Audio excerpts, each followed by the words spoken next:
वक्त हो गया है खबर दमदार का। सबसे पहले बात कर लेते हैं बरेली की, जहां के बारादरी थाना क्षेत्र के बुखारपुरा में किराएदारों के मामूली झगड़े में जमकर लाठी डंडे चले। दोनों ही पक्ष एक दूसरे के खून के प्यासे दिखाई दिए। आप देख सकते हैं किस तरह से दोनों ही पक्ष आपस में झगड़ते हुए दिखाई दे रहे हैं। मामले में बारादरी थाने के प्रभारी निरीक्षक शीतांशु शर्मा का कहना है कि दोनों ही तरफ से इस मामले में एफआईआर दर्ज कर सभी घायलों का मेडिकल कराया गया है और 3 लोगों को अरेस्ट कर लिया गया है। दोनों ही तरफ से 4 लोगों को नामजद किया गया है। किराएदारों का झगड़ा हुआ था और देखिए किस तरह से एक दूसरे के जान लेने पर ये उतारू हो गए। इन तस्वीरों में आप देख सकते हैं जमकर ही यहां पर लाठी डंडे चले हैं और एक दूसरे पर जान लेने के उतारू ये नजर आए। झगड़ा किराएदारों के बीच हुआ था।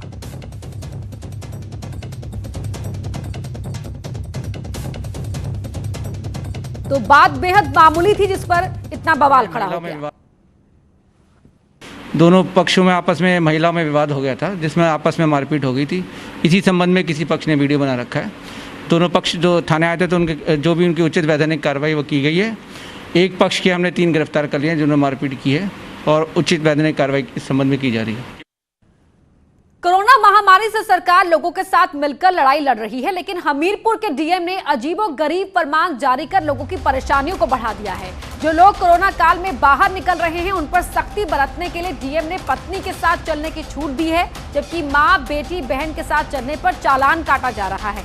ऐसे में सवाल उठ रहा है कि मां, बहन, बेटी किसके साथ चलेंगी?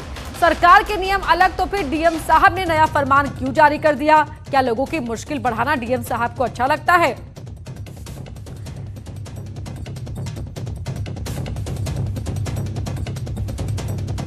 आपकी कौन है?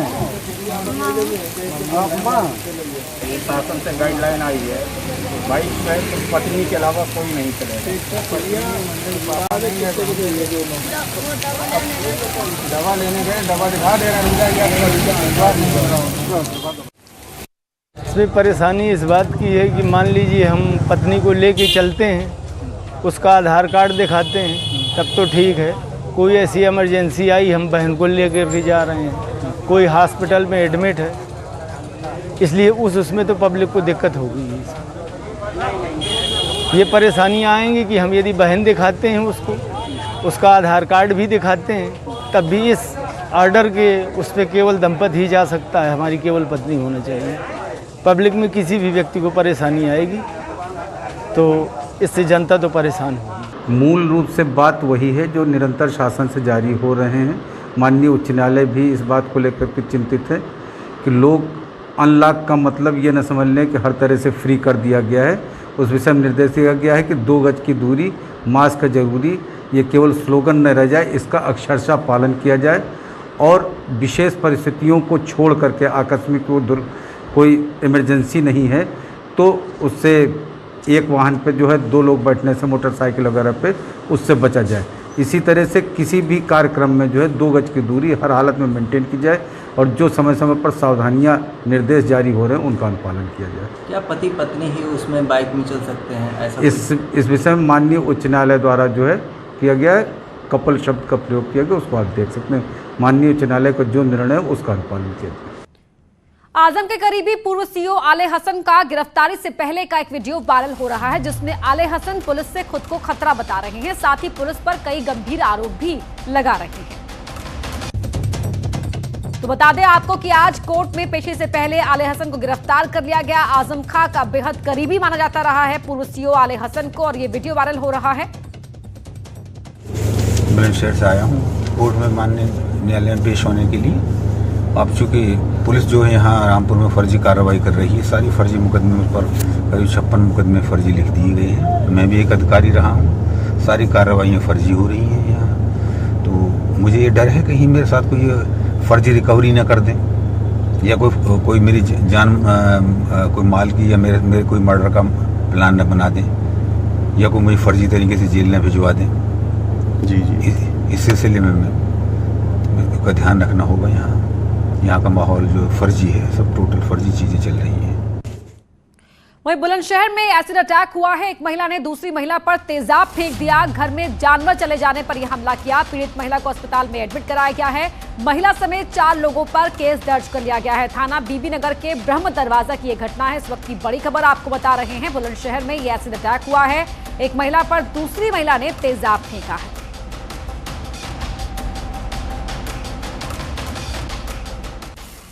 तो लखनऊ से बड़ी खबर आपको बता दें, आज शाम से यूपी में एम्बुलेंस सेवा बंद हो जाएंगी। एम्बुलेंस एसोसिएशन के प्रदेश अध्यक्ष ने ऐलान किया है कि सभी एम्बुलेंस कर्मचारी अपने अपने जिले में अपनी एम्बुलेंस खड़ी कर दें।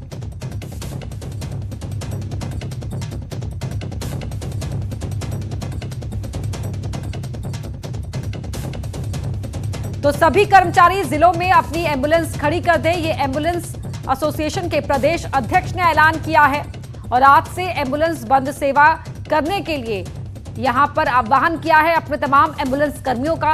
उनका कहा गया है उन्हें कि वो अपने अपने जिले में अपनी अपनी एम्बुलेंस खड़ी कर दे और आज से यूपी में यानी कि प्रदेश में एम्बुलेंस सेवा को ठप कर दिया जाए। एम्बुलेंस एसोसिएशन के अध्यक्ष, प्रदेश अध्यक्ष ने इस बात का ऐलान किया है। तो क्या नाराजगी है और एम्बुलेंस सेवा अगर ठप हो जाती है तो क्या कदम उठाए जाएंगे और ऐसा ना हो इसके लिए क्या तैयारी की जा रही है? प्रशांत पांडे हमारे सहयोगी जुड़ गए हैं। प्रशांत, आखिर वजह क्या है और क्या एम्बुलेंस सेवा ठप ना हो इसके लिए क्या कदम उठाए जा रहे हैं? जी बिल्कुल, जिस तरीके से बात की जाए तो ये 108 व 102 जो एम्बुलेंस सेवा है उसके कर्मचारी हैं, इनके जो सेवा प्रदाता कंपनी है उसकी कंपनी के ऊपर बराबर आरोप पूर्व में भी लगे थे, तो शासन के हस्तक्षेप के बाद खत्म हुआ। लेकिन अब यहाँ पर 1 वर्ष से लगभग 2500 से 3000 कर्मचारियों की 50,000 की जो डीडी जमा करा दी गई है और उनको घर बिठा दिया गया। लगभग 1554 ऐसे लोग हैं जिनको घर पर बिठा दिया गया, बिना उनको कारण बताए उनकी सैलरी काट ली गई है, ना ही उनका पीएफ दिया गया है। ऐसे में पूरी तरीके से ये जो कंपनी है सेवा प्रदाता कंपनी जीवीके उसके द्वारा यहाँ पर इन परिवारों के साथ में हस्तक्षेप करने के बजाय उनके साथ में जो है पूरी लूट की बात की जा रही है। वही चीज आरोप उनके द्वारा लगाया गया है जो एम्बुलेंस एसोसिएशन के अध्यक्ष हैं। साथ ही साथ उन्होंने हेड ऑफिस में जो वार्ता हुई थी वो वार्ता भी पूर्णतः विफल हो गई है। तो आज से अनिश्चितकालीन हड़ताल की बात इनके द्वारा हर जनपद स्तर पर की जा रही है कि जहां जहां लोग हैं, क्योंकि जीवीके कंपनी के द्वारा जो इतने बड़े स्तर पर जो ये धांधली की गई है इससे बहुत परिवार जो है कहीं ना कहीं हताहत हुए। तो इस एम्बुलेंस सेवा को कहीं ना कहीं बनाए रखने के शासन की जो बात थी, जो लोग थे उनके बीच अभी वार्ता विफल हुई है, लेकिन शासन इस जुगत में है कि किसी तरह बातचीत हो जाए और ये लोग अपने अपने काम पे लौट जाए। बहुत शुक्रिया प्रशांत आपका जानकारी के लिए। मेरठ में लव जिहाद के मामले लगातार सामने आ रहे हैं। परतापुर के बाद अब लिसाड़ी गेट इलाके में नाम और पहचान छिपाकर लव जिहाद का मामला सामने आया है।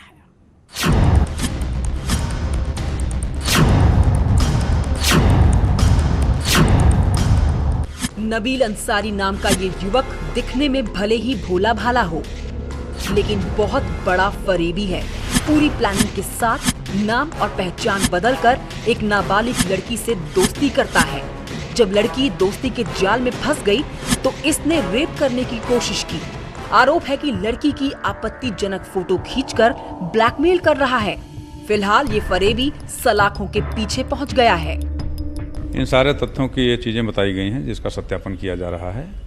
तहरीर के आधार पर प्रथम दृष्टया जो चीजें सामने आई थी उसमें उसके आधार पर कार्रवाई की गई थी और बहुत सारी चीजें बाद में बताई गई हैं जिसका सत्यापन किया जा रहा है। सारी चीज़ों को देखते हुए जो भी विधि के परिप्रेक्ष्य में कार्रवाई होगी वो सारी कार्रवाई की जाएगी। इससे पहले परतापुर इलाके में लव जिहाद में डबल मर्डर का सनसनीखेज केस सामने आया था। शमशाद नाम का ये शख्स धोखे से गाजियाबाद की एक शादीशुदा महिला को अपने प्रेम जाल में फंसाकर शादी करता है और असलियत सामने आने के बाद महिला और उसकी बच्ची पर धर्म बदलने का दबाव बनाने लगता था। विरोध करने पर दोनों की हत्या करके शव घर में ही दफना दिए गए और खुद मासूम बना रहा। जब इस कांड का खुलासा हुआ तो पूरा मेरठ सन्न था। परतापुर के मसले में जिसका जिक्र आप कर रहे हैं उसमें अभियुक्त गिरफ्तार हो गया है और विधिक कार्रवाई करते हुए इसको न्यायालय में प्रस्तुत करके नियमानुसार कार्रवाई की गई है। दोनों वारदातों में भले ही आरोपी पकड़ लिए गए हों, लेकिन उनके मकसद और मानसिकता दोनों पर सवाल खड़े करने वाले हैं। न्यूज़ 18 के लिए मेरठ से उमेश श्रीवास्तव के साथ ब्यूरो रिपोर्ट। लव जिहाद पर मेरठ की कैंट सीट से विधायक सत्यप्रकाश अग्रवाल का विवादित बयान सामने आया है। बीजेपी विधायक ने कहा कि जो लव जिहाद करेगा वो मारा जाएगा। लव जिहाद करने वाले पर एनएसए लगाएंगे और जरूरत पड़ी तो ऊपर भेज देंगे। लव जिहाद का जो मामला चल रहा है अफसर इतना काफी दिन चल रहा है। मोदी और योगी इसके पूरा गंभीर है, नेसे नाबूद कर देंगे, लव जिहाद चलने नहीं देंगे। जो 2-4 घटना फिलहाल हो गई, जल्दी में हो गई हैं, इनका नेसे नाबूद, कोई आदमी जिंदा नहीं बचेगा, सब साले ऊपर जाएंगे। लव जिहाद का करने वाला हर आदमी ऊपर जाएगा।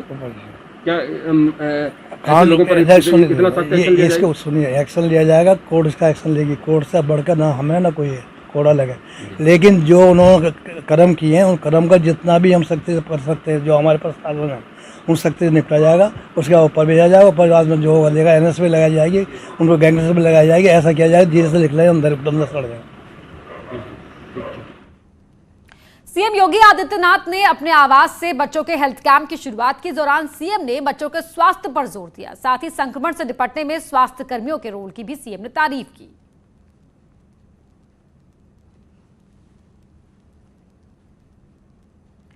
और अब आपको प्रदेश का कोरोना अपडेट बता देते हैं। यूपी में कोरोना के 1.25 लाख के पार पहुंच गए हैं। पिछले 24 घंटे में 4197 केस मिले हैं। लखनऊ में 24 घंटे में 629 केस मिले हैं। पूरे प्रदेश की बात की जाए तो अभी तक कोरोना से 2120 लोगों की जान जा चुकी है। तो वहीं लखनऊ की बात करें तो 149 लोगों की मौत अब तक कोरोना से हुई है।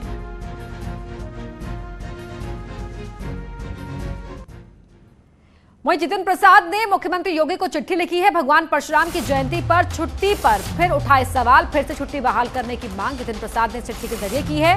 परशुराम की जयंती पर राजकीय अवकाश होता था, बीजेपी सरकार में ये छुट्टी खत्म हुई है, ये कहते हुए वापस छुट्टी बहाल करने की मांग जितिन प्रसाद ने सीएम योगी से की है।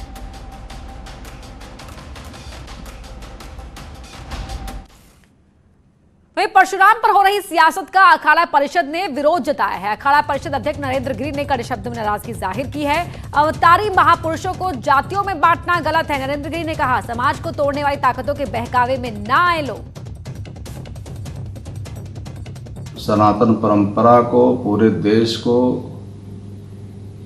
हम किस राह पे ले जा रहे हैं, यह चिंता का विषय है। हमारे अवतारी पुरुष को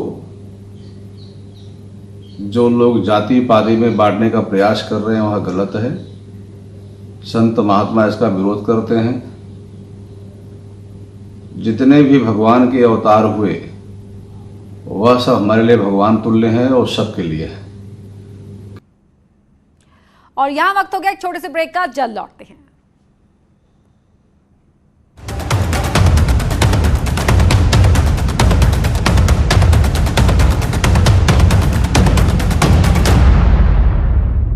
This news is co-powered by PolicyBazaar.com। 7:56 पर हर गांव देखेगा